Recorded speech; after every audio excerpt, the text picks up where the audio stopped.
Hello everyone once again and welcome back to Packs and Recreation, and we're going to crack a collector booster box of March of the Machine. So as we all know, March of the Machine is, well, technically it's the latest set because the Aftermath, even though it's standard legal, technically is an expansion of this one, yada yada yada. So is it worth it? No, not really, just buy the singles, unless you are very lucky and you pull, Ragavan a bunch of times, I guess.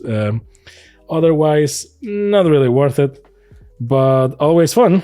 So that's why we are here for, so that you have fun and don't waste the money and you just get the singles. Disclaimer, likely not from me. So this is not like a circular pyramid scheme. So let's start cracking it up. So regarding the Aftermath, regarding March of the Machine, one thing that is becoming more and more apparent is that the cards are losing value like crazy. The people don't really care about standard, even though standard has been expanded to 3 years, which thank you, Wizards, I guess. And well, here you go. And they insist in doing card variants. I understand that, or I try to get that the whole idea is that this is for Commander, as everything is nowadays, in the sense that you have Multiverse Legends, which is a very easy and cheap way of of getting reprints in there without people killing themselves. Nice.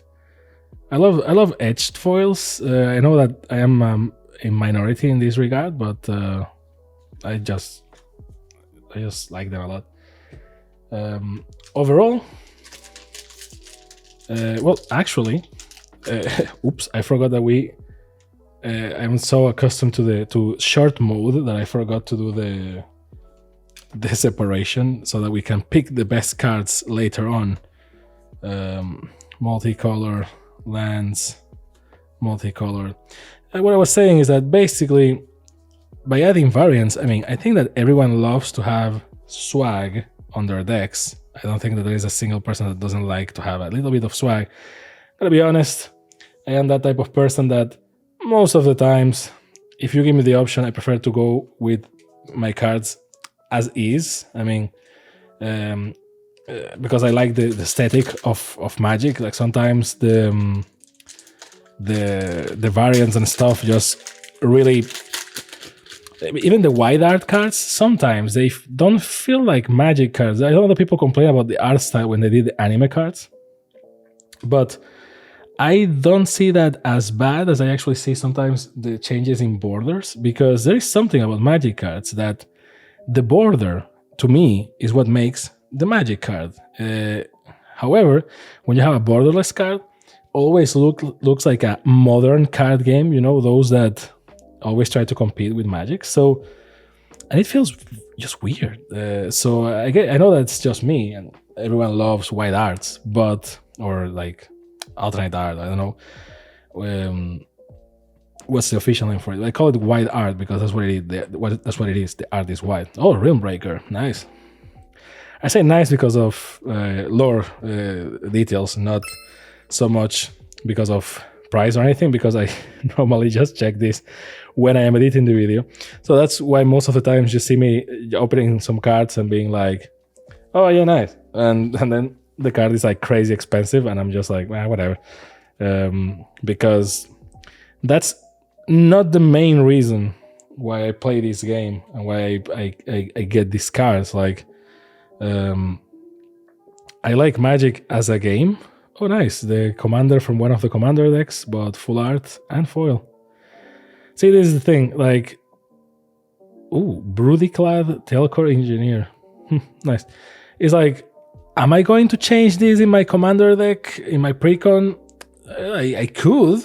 Like, that's the idea, right? Like, you get that card, and if you have the precon, you can just upgrade it. And if you don't have the precon, then I guess that you just use the card if it is useful to you. But to be honest, what's I don't. To me, it kind of breaks the immersion on precons at least, or like cards that have a style. When I build a commander deck, I like it to be consistent, not only in terms of theming, which is very important because flavor and stuff, but mostly in terms of the cards themselves. Like, I don't know. I feel like either all my cards are wide art, or all my cards are alternate styles, fire action styles, Japanese styles. Like, I don't know, something. If I have I know that like each card has a story to it, right? And that's funny as well, that you build your commander deck, and each card is like, oh, I remember when I got this card. This person gave me this card. Ooh, Zurgo and Ojutai. Nice. But I don't know, like, see, like this, I like it. It doesn't feel like a Magic card to a degree, but if the entire deck is like that, I'm okay. If only some cards of the deck are like that, then I am not as okay, because I feel that my deck is all over the place visually, and it just triggers me a little bit. I prefer more consistency on the borders, which I know is a kind of a stupid thing, but hey,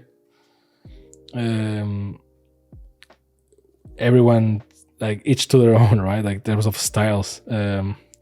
And with these cards, I kind of really like the fact that cards are from across the multiverse, and you have the multiverse legends, and they have different borders. That I really like that, because the border actually reflects the personality of the card, or the plane of the card, but it gives it some body, like some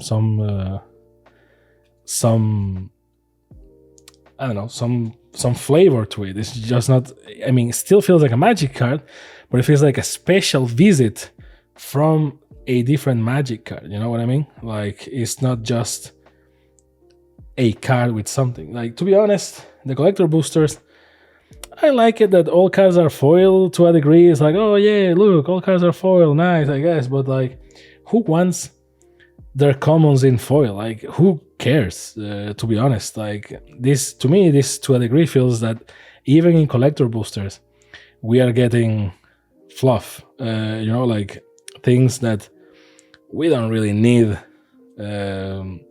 Or like whatever. Like, I would prefer if it will be just alternate arts and then foils of important cards. Then that would be crazy. But foils for the commons is like, you can just pass them. That's why I'm not talking about them as much as I did at the beginning, because it just doesn't feel like something special anymore. When everything is foil, nothing is foil. Or said in another way, when everything is special, nothing is special. And that's kind of what's happening with Magic right now. Nice. I love this card. I love Theros.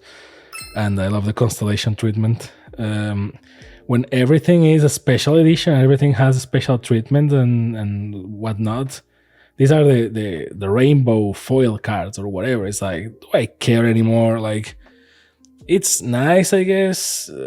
I really feel that Wizards is artificially trying to create secondary market value, because originally, when there weren't collector booster boxes, if you had a card in foil, it was an event. It was a very, like, it was, you only got a foil on per booster. And that's when they started to guarantee that, because at the beginning, you may get a foil in a booster. Like, that wasn't a thing. And so if you buy 36 boosters, like a box, and you get 36 foils, that was crazy, because it's like, well, but the foils are just a randomizer inside of the already random booster. So sometimes you get very good cards, so sometimes you get like commons and uncommons and stuff like that. And don't get me wrong, some of the cards that I use the most and I like the most are commons and uncommons. But let's be honest, when you in the special spot you get a bad card, you always get bombed to a degree, right? For example, this Rona card, I think I saw it in like 5 different arts. It's like, what's up with this?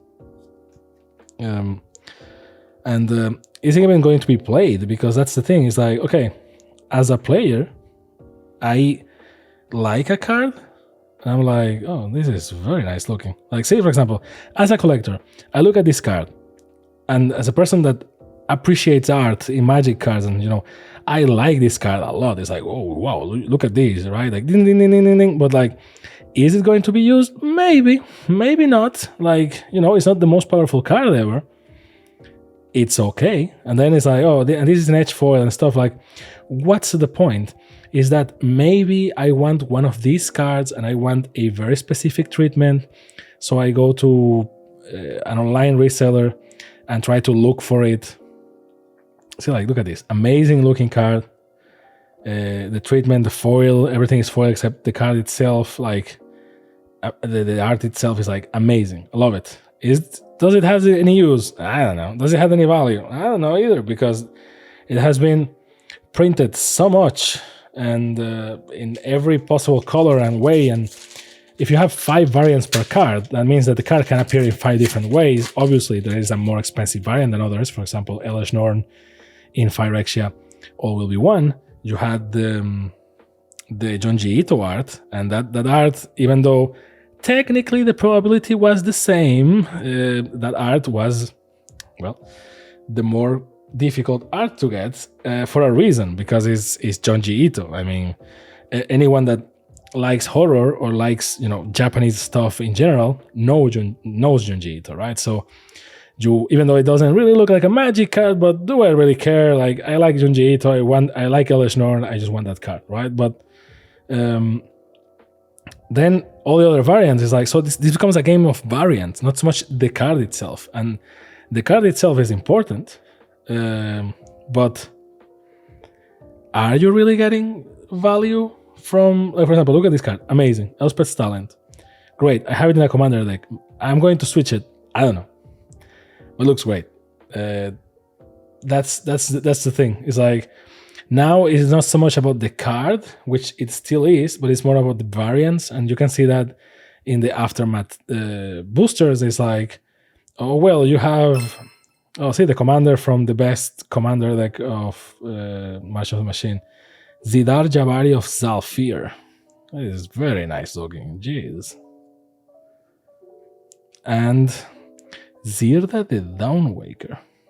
Again, a very nice looking card. Looks like something that came out from a secret layer, which again brings the point, right? If a card that I just cracked open from a booster looks like a secret layer, are secret layers special?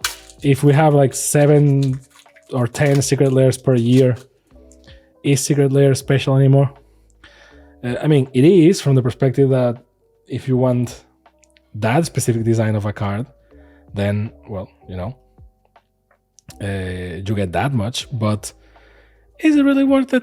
I don't know. I remember when they announced the secret layer for the Zodiac signs, and I'm a big fan of all things Zodiac, but no, I mean, except the Zodiac Killer. But the you know, the lore behind it, and one of my favorite series ever is Saint Seiya, which I know that most people in the US don't even know about.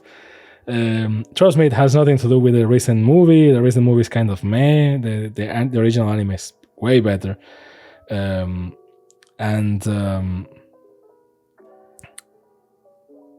They released it, and I was like, oh man, great. Like, the lands based on zodiac signs, and then with the constellation styles, like in Theros, is like, well, actually, no, it's not constellations.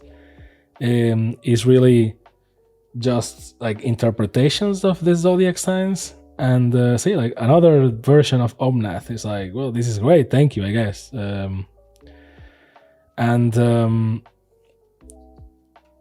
Turns out that if you actually wanted to get all the zodiac signs, like, because I thought, like, okay, maybe it's a pack of 12 when they announced it. I was like, oh, can you imagine, like, a pack of 12, you get one of each. And since, well, there are 12 zodiac signs and 5 land types, right? So something is going to repeat and something is not going to repeat, because normally it's divided by 3.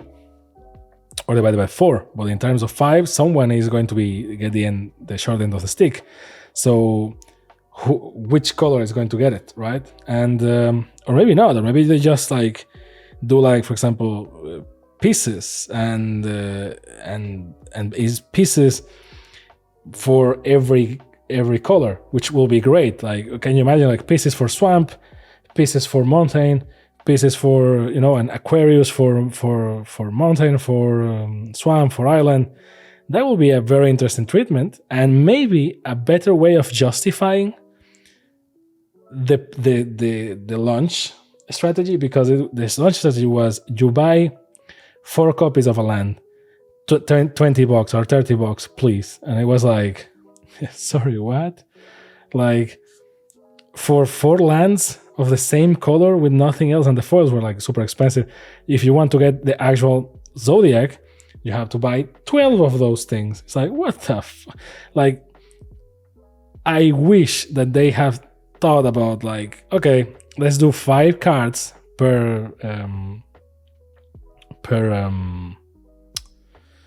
secret lair, and in each secret lair you get an amazing looking card, Jesus.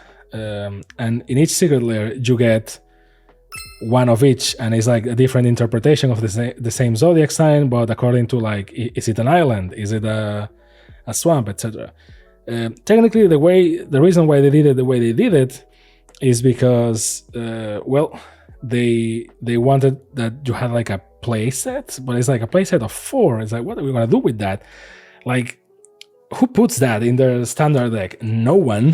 Who puts that in their modern deck? Maybe someone, although most modern decks that I play against don't even have normal lands. And who puts that in their legacy deck? I mean, again, if you play legacy, you don't give a rat ass about secret lair. Like, likely you have lands that are more expensive than my house. So, like, why are we pretending that? I mean, it's for Commander. If you're doing cards for Commander, just, we like, that's an open question right here. If you play Commander, which, I mean, all of us do, that's the only format that is important, apparently. If you play Commander, do you really swag out your entire deck? Like, you really like, oh yeah, I want every card in foil, and I want every version of every card and stuff like that. Ooh, Elish Norn. And Elish Norn, Mother of Machines, but in this case, not Mother of Machines, it's the normal Elish Norn from March of the Machine that transforms into the Argent Etchings. I just love what they did. I love what they did visually with Elish Norn. I don't like what they did in terms of story with Elish Norn, because what's up with that? And I really mean that question. Is like, I remember going to my friend's house. We play together every week, and I was like, man, have you seen the new release trailer? Ooh, yes, I love Theros. Yeah, baby. Like, I told him, like, hey, have you seen the new trailer for the new set for March of the Machine? Like, the official trailer just came up, and he was like, no, I haven't. It's like, okay, let's watch it together, right? And we were all excited looking at the trailer and presenting the cards and stuff, and we were like, oh, nice. And we both appreciate Magic for the art styles, right? Like, and the gameplay. So for us, it's like art styles, or like the art of the game and the gameplay are at the same level, and then the financial value is somewhere there. Like, obviously we care if we have an expensive card, but most of the times is that we care for one of 2 reasons. Either we care because we want to buy that card because we need it for one of our decks and the card is very expensive and we're like, oh fuck, like that's the whole ordeal. Amazing looking. Or we care because it's like, well, I'm not going to use this card, maybe I can sell it so I can buy the cards that I actually need for my deck, right? Which is the healthiest way of just getting your cards for your decks. Like cracking packs or opening packs like I do is not the best way of doing it. I see another Commander, nice. Because, look, if I was looking for a specific card, which I'm not, but it wouldn't appear, because that's not the goal. It's just, these are loot boxes. This is gambling to a degree. Just open stuff, hope for the best. And yes, if you get something that you want or something that is very expensive, it feels amazing, right? Like for example, Arix Methis, the slumbering islet from Theros. Like, oh my god, look at this, the Kraken. It's like, it's amazing. Was I looking for this? No, I don't care that much really, but it looks great. And I remember that. So for us, the monetary value is the last thing. So it's like art and lore and gameplay. I couldn't put one above the others, but it's more or less on that. It's like we care about the game and the story and the artistic aspect of Magic. And when I say artistic, I mean both the art, like the drawing itself, and the story, the whole world building. All that stuff. Like we care about that. So you can imagine our faces when we were like, because I kind of brought him back to Magic along with me a little bit, to at least current Magic, with Phyrexia All Will Be One, because I was like, man, have you seen these cards? Have you seen these treatments? Like, yes, like this thing looks amazing and looks very sexy, and it's like Avengers Infinity War, and it's like, and we're both very hyped. Bridge the multiverse. And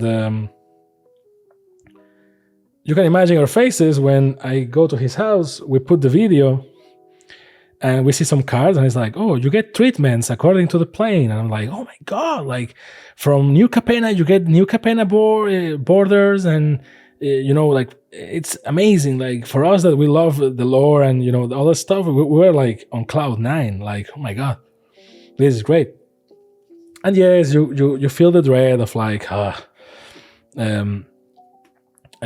can't collect the whole set. That's something that Wizards has been helping me with. Like if I had some sort of OCD or obsession with collecting stuff in my life, Wizards is certainly removing that from me. By the way, this is the face of Yuta Takahashi, world champion, is written in the card. That's why it looks weird, but very nice looking, white art as well. Nice. I don't know if he picked the creature, but I actually had a very interesting debate with a friend. Like, if you could pick what you will be in a Magic card, would you pick to be a fairy? And there was a very interesting debate because, well, you have fairies and fairies, and this is a very aggressive fairy. So last pack, by the way. You can imagine our faces when we watching the video, we saw the variants and we're like, oh my god, they're going to bleed us so hard with all these versions and all that stuff. But it's okay, because we only buy the singles we want, we just buy the specific cards we want. Let's hope for it. And at the end, they show a CGI trailer and you're like, oh my god, they're going to show like, CGI of Magic, which I don't know about you, but when it comes to me, since we're so used to seeing Magic as a static thing, every time that I see a video of something animated from Magic the Gathering, I get very happy, because it's like, whoa, like, can you imagine a series of Magic or like a movie or something like the Dungeons and Dragons one? And are surprised when the trailer, the CGI trailer, basically shows that Elish Norn lost, and I just sat there looking at him like, can you believe this? Like, can you believe what we just saw? Like, we just got spoiled the story of something that's called March of the Machines, and we knew that there was going to be another set called the Aftermath because it was shown on that presentation. And it's like, oh, the consequences.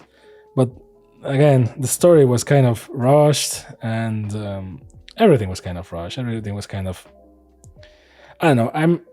I'm not triggered. Oh man, look at this. This is like a secret lab, and it's a secret layer in itself. Like, oof. I'm not even mad. I'm more like disappointed, to be honest, because I was so hyped about the whole thing. I was like, man, what a great story. What a great conflict. And then nothing. So, I don't know. Look at this. Croxa, Titan of Death's Hunger. Like, look at that design. Look at that card. Oh my god. I love it. And finally, a warrior token. That's also a Kraken.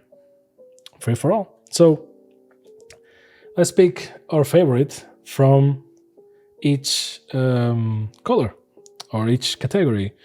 So from white, well, you know what's gonna be. You know what's going to be. Come on. I'm still, I like this card a lot. to be honest. This one is very useful, but this one is very good as well. I mean, Mommy or the New Girl on the Block. I don't know. Daxos, man. Daxos as well. Nah, but I mean, another Daxos. Because you have Daxos placed by the sun with the constellation, without the constellation. Yeah, it's gotta be Elishnar. Well, we are not fooling anyone here. It's gotta be Elishnar. So now let's go to green.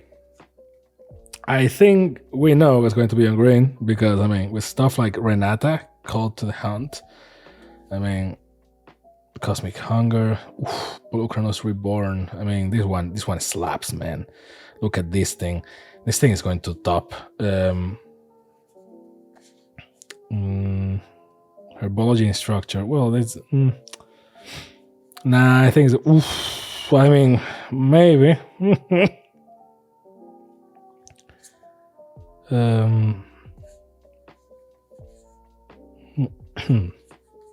Yeah, I don't know. Nah, it's gonna be this one. I mean, look at this thing. It's just beautiful. And I mean, Theros constellations. I am biased, so bear with me. Now for black. We didn't get that many black cards. I like this one. I prefer this one. Let's see. Yargle is always Yargle. Gunfuck Mother. Well, this one is very beautiful, and Pylon is just there. But this one, yeah, it's going to be Grafted Butcher. Not the best card ever, but what a great art, and where it shines, it's amazing. Shines in the blade and stuff, like just there. Which I just realized that I miscategorized some black cards in the end, but the result is not changing. So let's see. For red, one thing with Martial Machine is that since it's built for Commander, a lot of cards are multicolored without reason. And we're going to have a hard time on the multicolor category. I like this one a lot, even though it's very simple. I think that Ixalan makes sense as a treatment, as an alternate treatment, but at the same time it feels kind of cheap. Like, it's just a coin, you know, like, this looks very nice and crazy, but I feel that's more because of the effect of the rainbow thing than the actual... Yeah, because I mean, this one looks nice. Yeah, I like this one a lot for the sake of... But no, yeah, this one looks crazy. I mean, it's technically it's a worst card, but like, it just looks amazing. Now let's go for blue. Well, we always can go with the pro player. That should be a safe bet. We also didn't get a lot of blue cards in this try.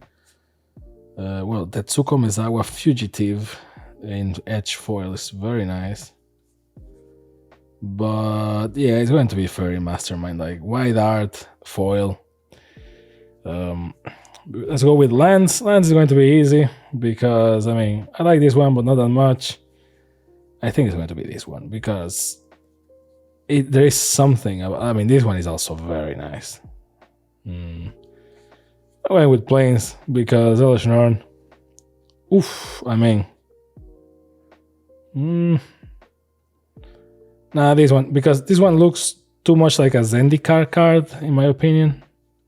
Yeah, it's going to be this one. In terms of tokens, well, you're thinking, even the tokens, this guy is crazy. It's like, yep, you know the house. And the Elemental, I think. I love the Elementals on this thing.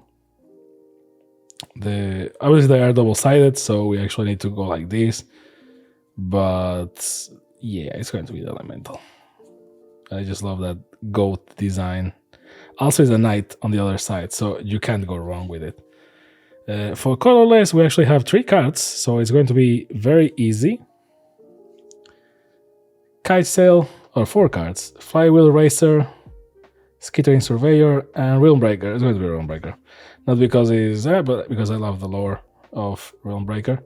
And for multicolored, which I guess that one way to divide this will be to have Multiverse Legends on one side and Master Machine ones on the other. But I mean, look at this. I don't like this card at all. But the whole composition is amazing. And let's see. They're all over the place. I think I know what it's going to be because it kind of got me by surprise. Oh my god, this is kind of nice. Okay, this one gets the advantage. Omnath is nice, but I kind of I think it's going to be this one. I mean, to be honest, I am between these two. But since this already, like, yeah, this is nice, but I mean, this, like, my Naruto bias is showing. I'm going with the... Like, obviously the Commander is a better card, at least with the... Ooh, wait a second. Yeah, I prefer this one artistically, but the Naruto bias, man, the Naruto bias. So it's going to be the Naruto bias. Let's go with Naruto. But what a bunch of amazing looking cards, man. The game itself may be kind of shitty right now, but the cards are looking amazing, which is a shame because the game is kind of everything at the same time. But yeah, this was the second, I think, collector booster box that we opened for March of Machines. Let me know what you thought about it. If you like the podcast / rant instead of just reading the cards, because reading the cards explain the cards. If you want to just read the card, you can just pause the video. I think it's more useful. Maybe, I don't know. Let me know what you think. And as usual, this has been Packs and Recreation. Thanks for watching. Have a nice day, night, or whatever. Don't forget to like and subscribe and all those things that the cool kids say. See you next time. Thank you and bye.